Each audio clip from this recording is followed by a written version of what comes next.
Story number 2. We got an AI watch. I want you to know AI is still taking jobs.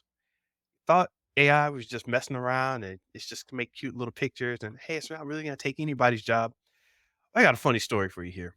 So, Sports Illustrated started releasing some stories by this character called Drew Ortiz. Drew Ortiz was writing up these articles and putting out content on the Sports Illustrated website. Sports Illustrated, they used to be very big back in the paper days. You had paper pulp magazines. You guys to go every week. You'd pick up one off the shelves. You'd bring it to school or you'd bring it to work and you'd see them in the doctor's office and everything. Sports Illustrated was all over the place as a physical magazine, but they had a little trouble getting into the digital space. They just didn't hit it off Vice Sports or Fox Sports Barstool. or Barstool especially, yeah, and any of these new online cats, they just didn't hit it off, and they couldn't figure out how to make the online streaming thing, social media thing work. So, some smart guy over there probably decided, "Hey, let's use AI."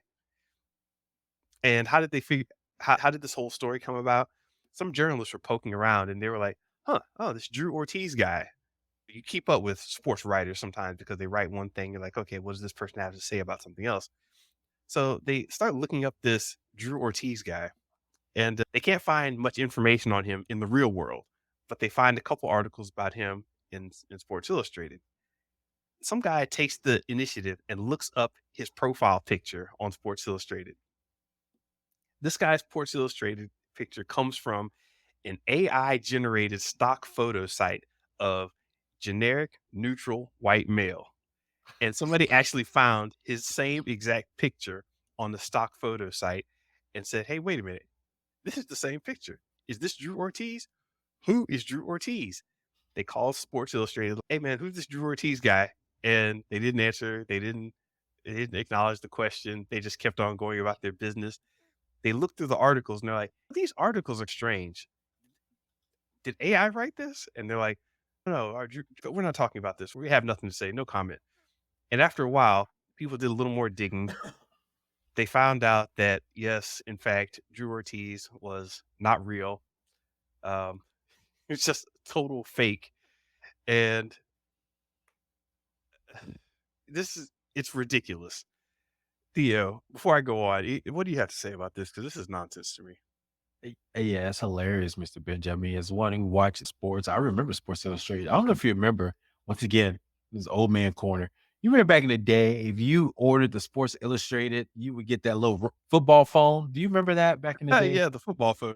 Yeah, that came from them. If you ordered that when you were a kid, hey, you got Sports Illustrated as a magazine. Yes, folks, back in the day, there's these things called magazines.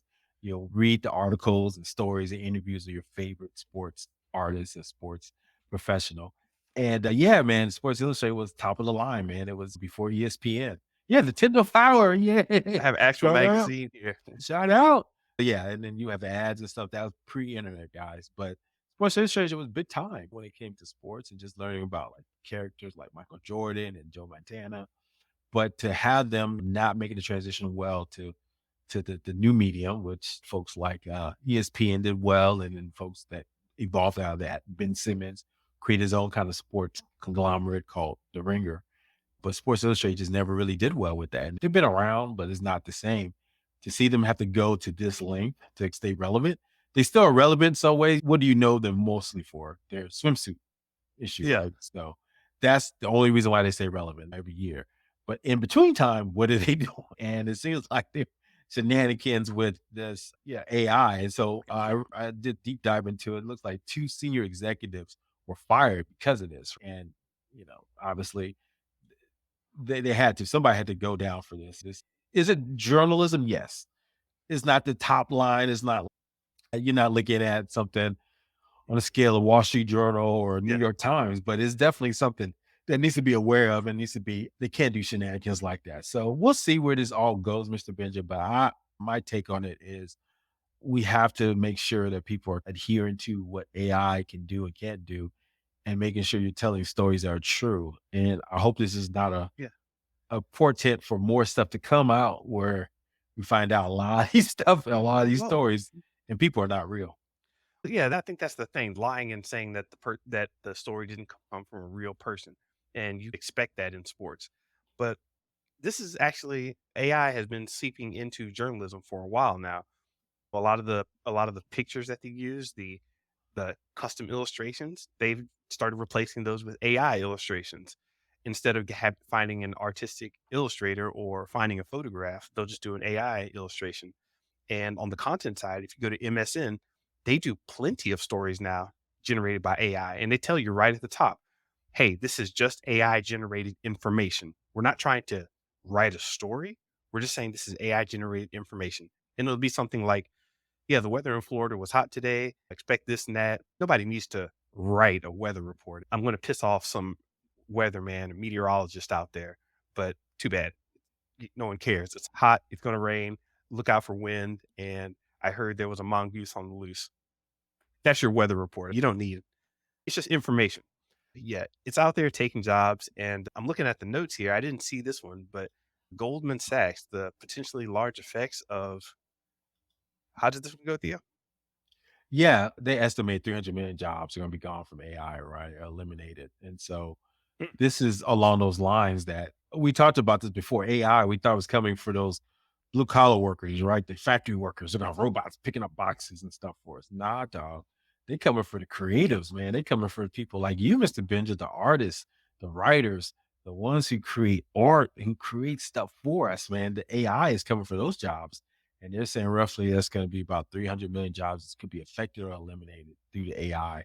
And so Sports Illustrated just proved the point, right? I don't know how many articles were found written by this character, but I'm sure that could have been a real a writer that could have done that. Didn't have a job there, or Sports mhm. Illustrated couldn't afford.